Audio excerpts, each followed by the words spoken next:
Hey guys, welcome to another episode of the Vinyl Den, your channel for record collecting by record collectors. I'm Nick. It's Tuesday, time to talk about some new releases coming out this Friday, February 9th. There's about 400 albums coming out this week. I got 14 on my list for today. There's a bunch of links down below. Make sure you check them out. There's links for the Vinyl Den Facebook group, for the merch page, for the Spotify and Apple Music playlists I put together every week, and the Patreon page. Make sure you go check all that out. Of course, if you enjoyed the episode, make sure you give me the old thumbs up. Hit that subscribe button down below. Make sure you hit that notification bell so you're notified every time I release new episodes. Like I said in the intro, there's about 400 albums coming out this week. I'm only going to talk about 14 on the show today, though, so if there's something I don't talk about, make sure you drop me a comment down below. Let me know what you're looking forward to picking up. And like always, if you're unable to find any of these in your local brick-and-mortar stores, they should all be available online. I'll put links down below in the comment section for them. There's a couple of big but very different box sets coming out this week. The first one is Eminem, the Marshall Mathers LP2, released back in 2013. It was his 8th studio album. It's a 4 LP expanded edition that they're releasing for the 10th anniversary of the album last year. It's going to run about $100 online. Of course, this was the sequel to the Marshall Mathers LP, which came out in 2000, which I've long considered one of the best, if not the best, rap album of the 2000s.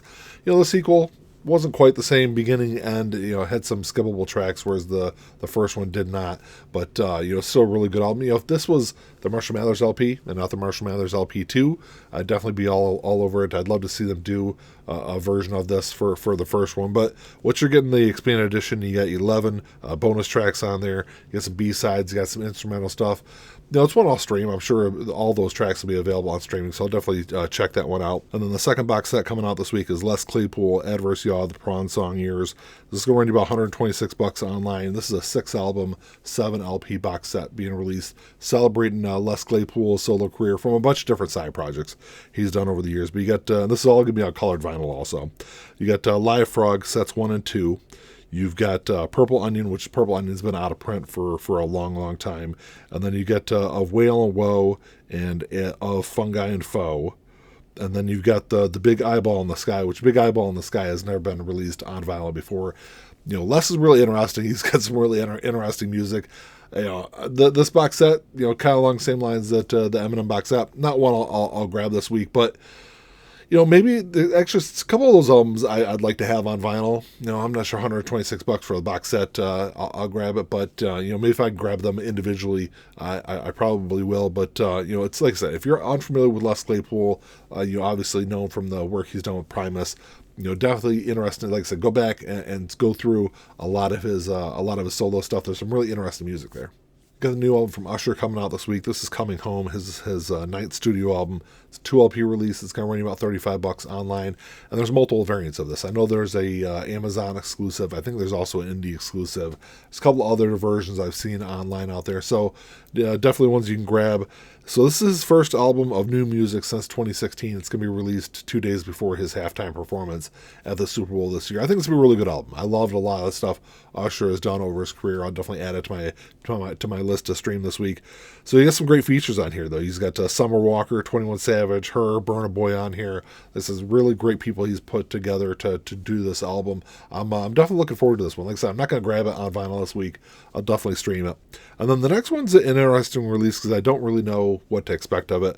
This is Yellowcard and Hammock, A Hopeful Sign. It's going to run about $30 online. This is a collaboration between Yellowcard, which of course I've known Yellowcard. They've been around for 20 plus years now. But Hammock is a band I'm unfamiliar with. I guess they're like a Nashville post-rock band. So what they did was they worked with Yellowcard. This is all Yellowcard songs. A lot of the biggest and best-known songs from Yellowcard's career, done in this neo-classical style, which I think is kind of interesting. I know it might not be everyone's cup of tea out there, but and at first I was kind of I probably wouldn't pick it up, probably wouldn't even check it out. It really didn't sound like something that I'd be all interested in. But then I remembered that Fat Mike did Fat Mike Gets Strung Out last year, which is kind of the same thing. It's that was a bunch of NoFX songs done in this classical style, and it actually ended up being a really good album. So I'll put this one on my list to stream and check this out this week. You also got the new album from KMFDM coming out this week. This is Let Go. This is the 22nd studio album from the German industrial legends. It's going to run you about $40 online. I'm not the biggest industrial fan. To be completely honest, I don't think I've listened to a KMFDM album since probably the 90s. It's definitely one I'll add to my list to stream and check out this week. I know quite a few people have been looking forward to this album, though. So you got that coming out this week. And then you got the new album from The Pineapple Thief coming out. This is It Leads to This. This is their 15th studio album. It's going to run you about $27 online. You know, if you're a progressive rock fan and you haven't checked out the Pineapple Thief, I'd highly recommend checking them out. It was probably about 2.5 years ago. I had several people recommend them to me, even though I'm not the biggest progressive rock fan. And I really enjoyed their last several albums. So it's another one I'll stream and check out this week. You also got one of my favorite albums of the last couple of years getting reissued this week. This is Silk Sonic, An Evening with Silk Sonic. This was released back in 2021. It was their debut album. It's going to be about $25 online. So this is a gold with white and red splatter. It's an Amazon exclusive. It's a great album. So this is Bruno Mars, Anderson .Paak got together. This really interesting album. It's like R&B with some soul and some funk and some rock all mixed in there. And it's just, like I said, ended up being one of my favorite albums of 2021, one of my favorite albums of the last couple of years. Just a great listen from beginning to end. So it's going to run you about $25. So that's a good one to grab this week. And then you got Johnny Cash, Man in Black getting reissued. This was released back in 1971. It was his 38th studio album, which I can't believe Johnny had released 38 albums by the beginning part of the 70s. This is a MOV release, so it's going to be a little bit more expensive. It's going to run about $35 online. It's going to be on clear vinyl. It's a limited to 2,500 copies. It's all numbered. Music on Vinyl does some great releases. They're easily one of my favorite reissue labels over the last several years. The Man in Black is an iconic album from Johnny Cash, one of my favorite albums, especially from the 70s from Johnny. Just another great album that, some of those music on vinyl releases can be kind of harder to get here in the States. There's typically like a week or two delay, but I'll try to grab a copy of that also. You got the first two albums from Cold Chamber getting reissued this week. The first one, this is their self-titled debut album from 1997. It's going to be on orange vinyl. It's going to run you about $30 online. It's never been available on vinyl before. I know it's been bootlegged quite a few times over the years.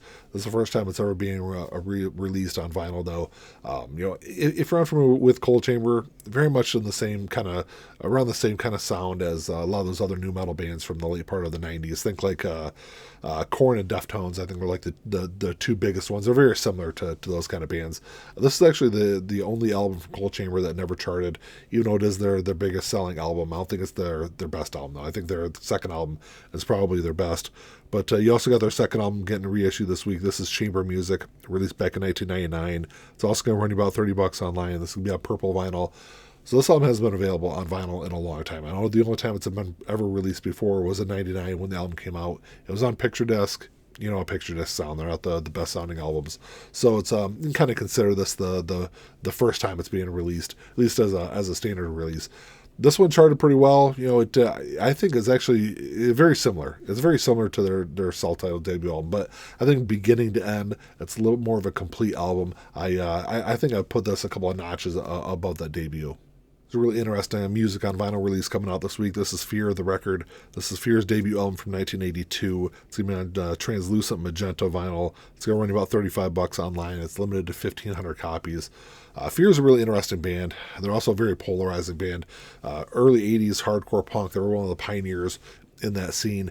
Had some really questionable lyrics. I will say that. The band has even addressed it multiple times over the years that their intent was really to just kind of shock people, and they did a lot of that in the early part of the 80s.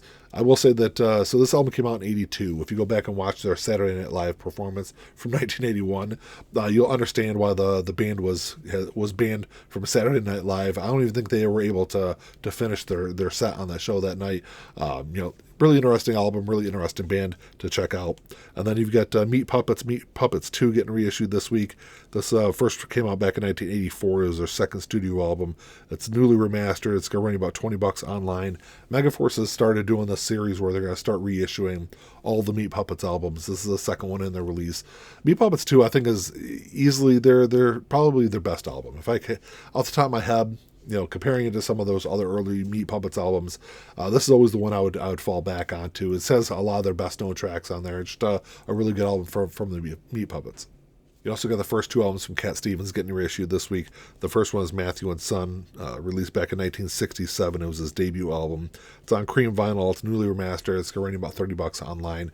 If all you know from Cat Stevens is his 70s albums, which are, I think, his best period of music, his first couple of albums were very different. Earlier in his career, he was much more influenced by, I think, the Beatles and the Rolling Stones. I think some of that kind of came through in his music. Of course, he still had that folk sound, but had some other influences in there that I don't think were really present there later in his career. Is it his best albums? I don't think, but it's, definitely worth, I think, revisiting. I still prefer, like I said, his 70s stuff. And then the second one is his second studio album. This was New Masters, released in 1967. It's going to be on red vinyl. It's also going to run about $30. It's also remastered. I don't think it's as good as Matthew and Son. I think Matthew and Son, between the two, is the better album of the two, but kind of like that first one. If you're unfamiliar with either of his first two albums, definitely go back and revisit it and check them out. There's some really good stuff on both those albums. Well, that's all I got for you today, guys. Thanks for checking the show out. Make sure you drop me a comment down below. Let me know what you're looking forward to picking up this week. I think there's some really good releases. Definitely that Eminem box set. I might grab that one. I might grab that Usher album, depending on what I think of it after I stream it. I might grab that Pineapple Thief. I'll probably grab that Johnny Cash album if I can get a copy of it in my area. But I don't know. Let me know what you guys look forward to grabbing this week. Like always, if you enjoyed the episode, make sure you give me a thumbs up. Hit that subscribe button down below. That's all I got. Until next time, keep on spinning. Peace.